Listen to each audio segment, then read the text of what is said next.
All right, so to address the questions, what is Sir Ken Robinson trying to communicate?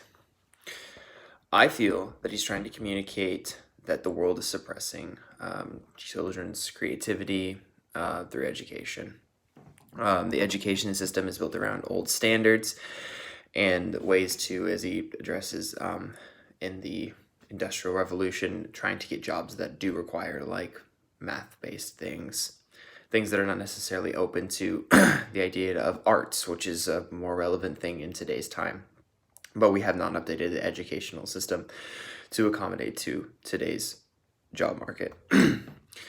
uh, Creativity is something that kids need to be able to have to learn even, and some kids don't necessarily learn great from just having math-based things. There are kids that do way better in art things and dance, like he says, that should be things that are open. I think creativity is shut down because of the university push.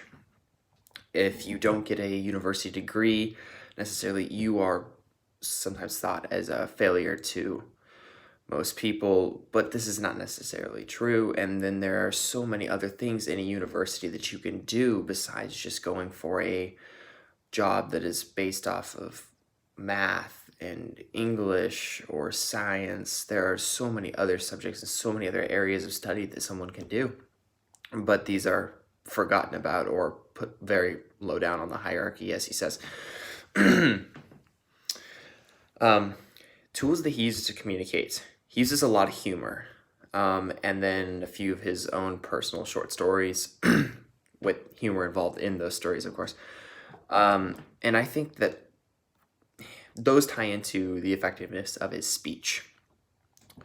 So for people to be able to communicate, it's easier if the person is funny or has stories that they can relate to. The comedic part of his TED Talk really eases over the audience and helps people be able to like feel as though he's not speaking at them, but he's talking with them, and it's an easier environment and more the listeners are more receptive to the information that he's talking about. And then his small stories, although most of the people in the audience are probably have children, education like his own, and these stories are probably something that they go through as well. So I think it's easy for him to relate to the people within his audience, and that makes his speech very effective. Going back to his humor, though, his humor just helps him be able to communicate to his audience. If someone is laughing and more in tune to what he's saying, of course they're going to be listening better and understanding what he's saying more.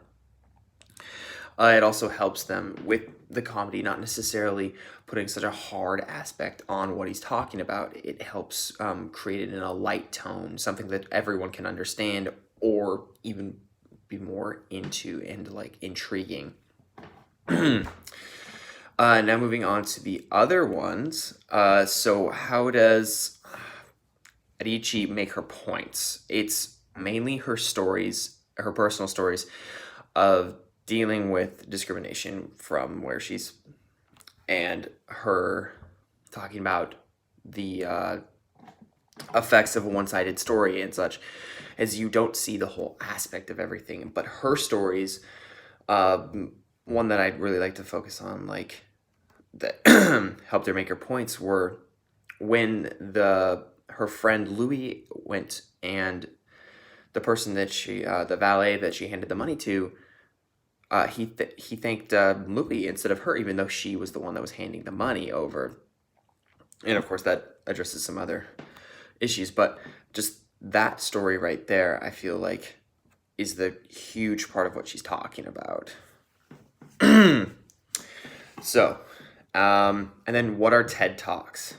TED Talks, I feel, are a platform for people to share their stories, their new innovative ideas across the whole nation. Because we live in an age where technology rules and everything needs to be fast-paced. You don't have time to sit down and listen to an hour-long talk from some guy in a conference center.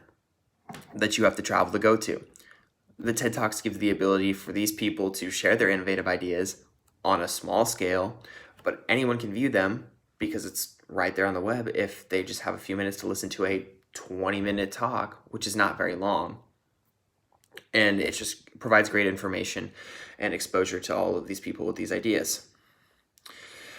So the other TED Talks I watched, one was What Refugees Need to Start Their Lives by Muhammad Idris. The things that he uses a lot are his facts. He's trying to sell his little platform AI thing to help refugees when they start, and he has a small story, a little bit about himself that because he's a refugee as well, and just his story a little bit. But then he likes to talk a lot about what his program does and how it has already shown effective progress within refugees in Canada. The other TED Talk I watched is Why Some of Us Don't Have One True Calling by Emily Wapnick. She uses different charts and graphs and then explains a lot of stories, but not necessarily about herself, but she shares a lot of stories from other people that relate to the topic that she's talking about, which is multi personality. So like you have multiple ways you can educate yourself, and you have multiple things that you're good at and you try to find. But she just shares the stories of how multiple people like dabble in one subject here, and then they combine it together to make some kind of new job or such. And then the third TED Talk I watched was a How to Talk and Listen to Transgender People by Jackson Bird. He uses stories about his personal life